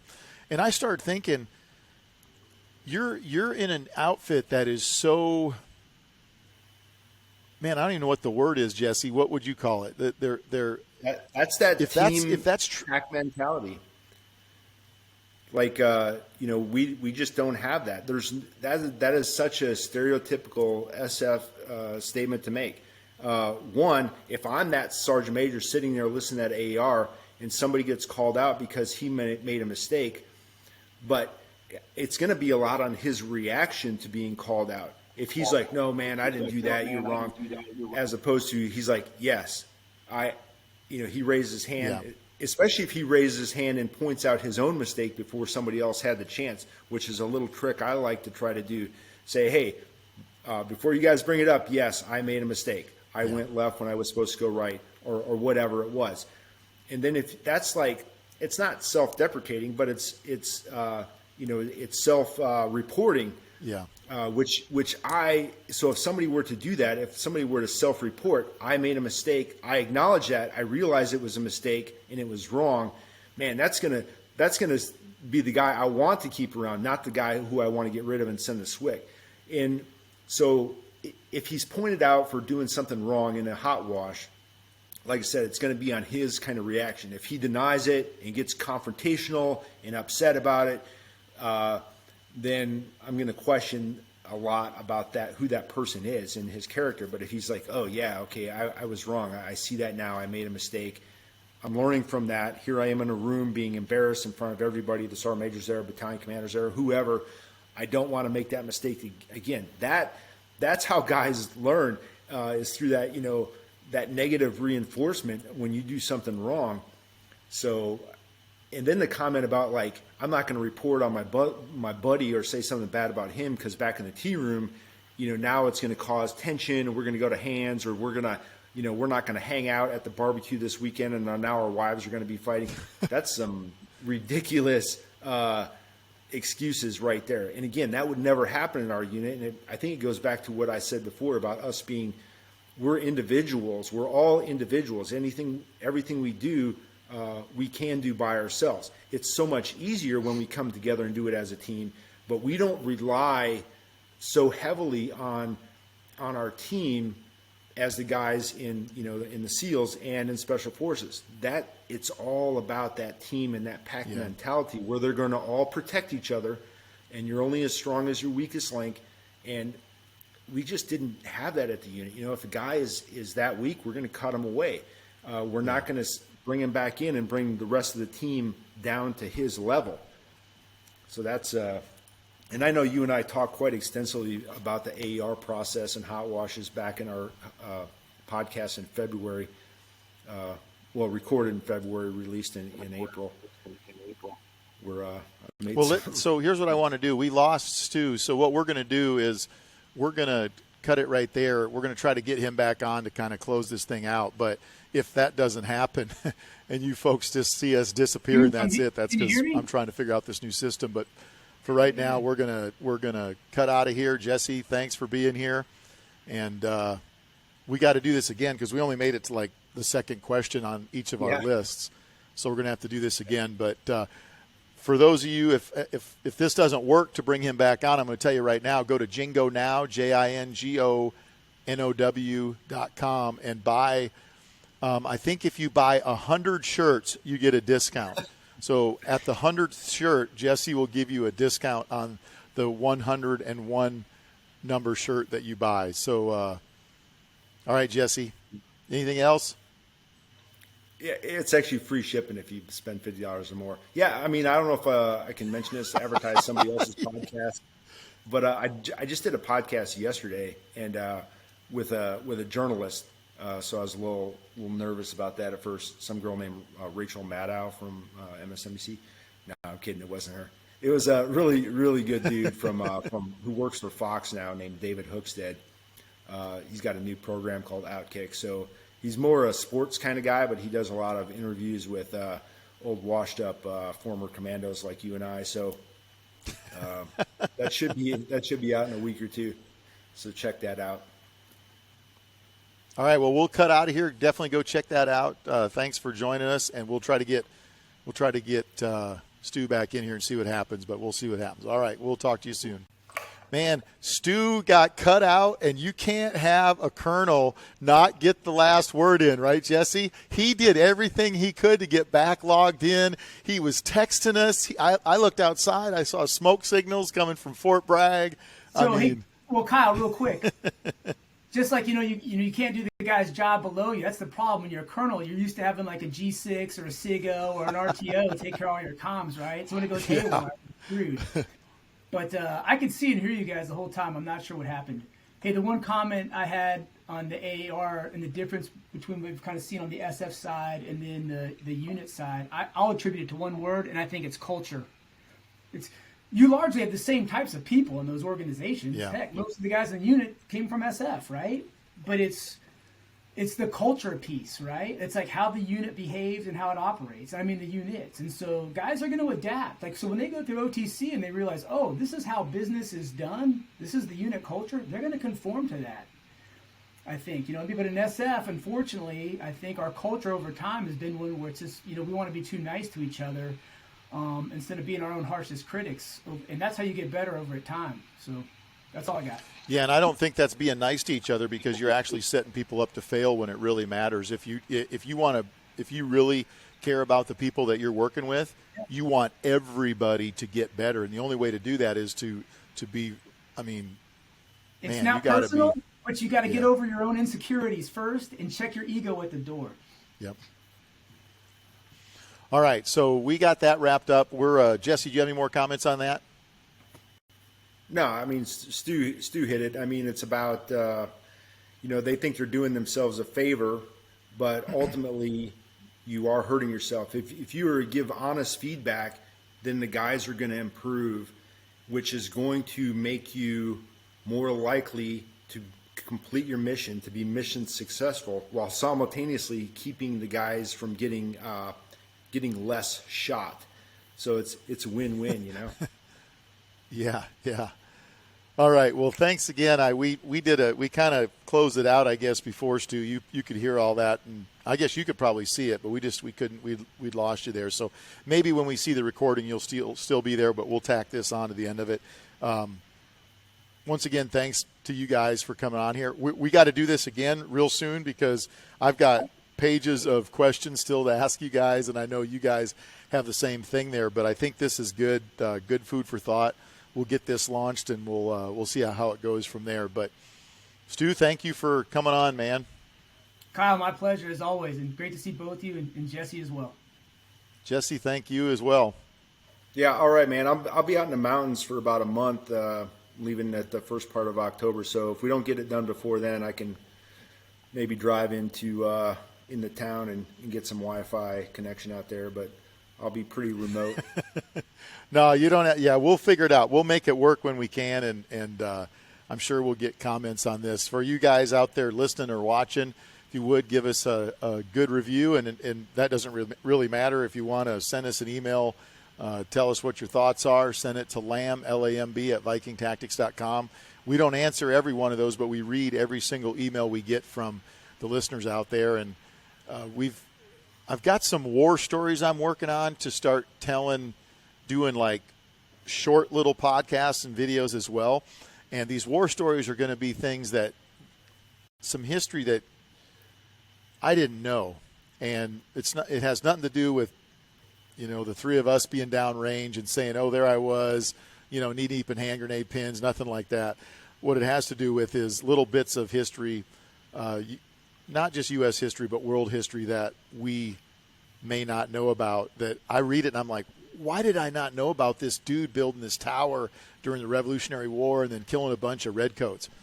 Well, that's a great story right there. So we're going to try to do that as well. So, all right, guys, thanks again. Go to jingonow.com. Jesse, go ahead. Yeah, I probably should have maybe asked your permission, but I did tell a pretty graphic story about you on my podcast I did yesterday. So I don't know if you'll appreciate it. It involved a severe injury that you received regarding some pepper spray. So that's going to be shared with the masses, unless you want me to call them up and tell them to delete that portion. So since you brought that up, and we got plenty of time now because we got a fresh lease on life with this new recording, I'm going to tell you my perspective. So here I was just minding my own business. No. And so you're saying you came at me. I thought you were coming after Head, the medic.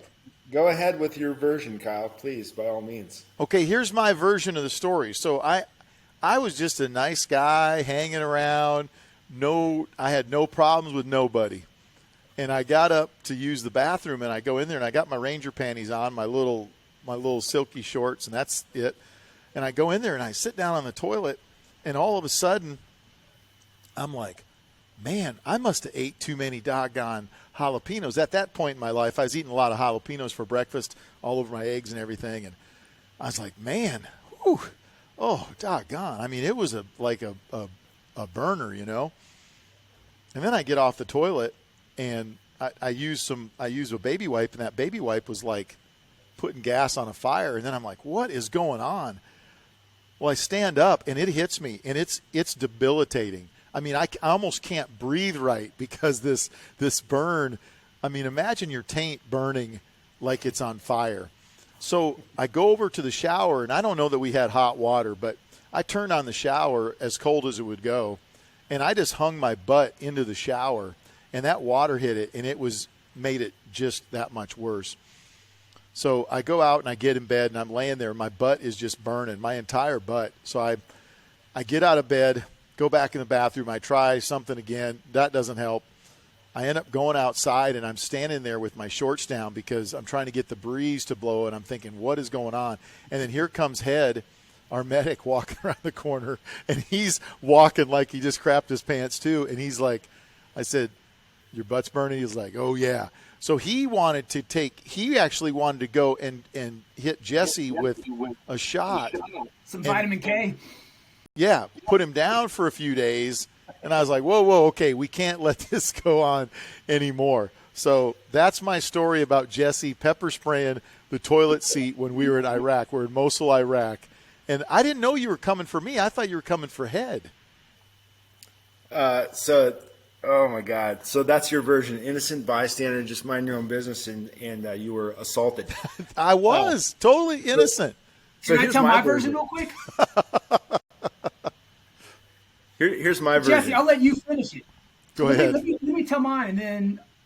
Oh, okay. All right. And I hate to be the guy because I wasn't there, right? But when I first met Jesse, and we're kind of getting to know each other, and he tells me this story, right? He's like, yeah, one time I was in Iraq, and he's like, Kyle Lamb was my troop sergeant major, and he was screwing with my sleep cycle. You know what I mean? It'd be during the day, and he was hiding this alarm clock up in the ceiling tiles or whatever. It kept waking me up. So he's like, I figured out it was him. You know what I mean? So I went in there, I got him with pepper spray. I pepper sprayed the toilet seat. You know what I mean? And burned the Okay, crap Jesse, go ahead. Now I know what's going on. Right? So go ahead. Here's what that meant to me, though. Here's the mental note I took. I was like, okay, we all have friends, right? We like to jab back and forth with each other. But you always have that one friend that he'll take it to a level that you don't want to go, like, the nuclear option, so you don't want to mess with him. So I made that note at the time, like, all right, I don't want to screw with Jesse. Just let him do his own thing, you know what I mean? Because he'll take it to a level I'm not willing to go to. That's my story. Yeah, I'm not a big... if that's... Yeah, so my version, there was 4 of us. We were in a safe house in Mosul, and I had me and 3 other guys in this one room. And we're out running and gunning all night, so we sleep during the daytime.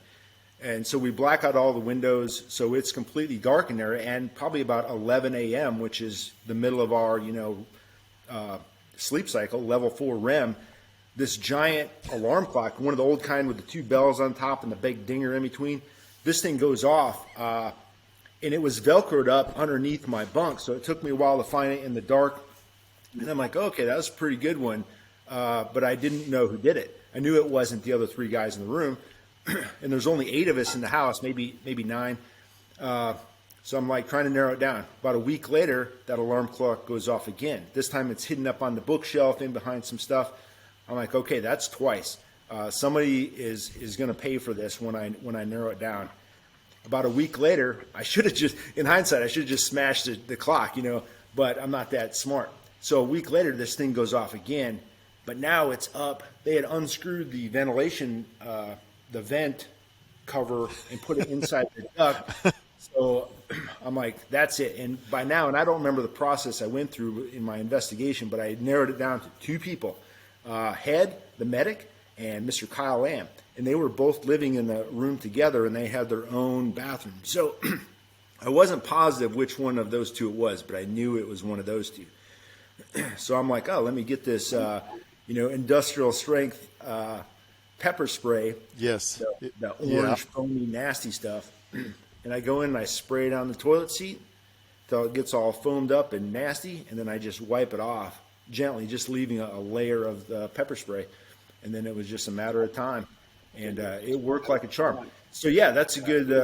It's a good message. You prank Jesse, he's going to get you back way worse. And my kids know that. So now they don't prank me because they know I'll get them back.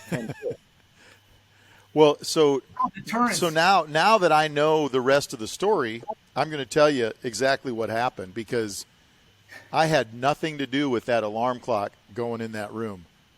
0. Not one. I laughed about it. I'm like, ha, that's pretty funny, Head. But I'm thinking, Jesse's going to get you back. And it's going to be painful when he gets you back. I never thought I would get sucked into the vortex of hatred. And I did. And I had nothing to do with it. Just like I had nothing to do with the prayer watch that he stashed up in your room. That's another story. But So one thing, anyway, though, I just want to point out, though, even though you had nothing to do with it, you weren't involved, you just admitted that you had knowledge of it. And as the saying goes, you run with horse thieves, you die with horse thieves. You die with horse thieves. Yeah. Okay, you got me on that one. I had knowledge of it, but you're right. I deserve that one, I guess. But, Jesse, it looks like I owe you one. No, we're even. Your day's coming, my friend. No. Nope. I owe you one. Okay, that's it, folks. Thanks for joining us. Don't piss off Jesse, because he will make it burn. And both you guys, thanks again for coming on the podcast.